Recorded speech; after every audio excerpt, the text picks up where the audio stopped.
பாய் விரிச்சு நாம் படுத்தா பால் எடுத்து வாடி புள்ள பல கதைய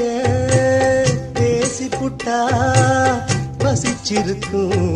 நெஞ்சுக்குள்ள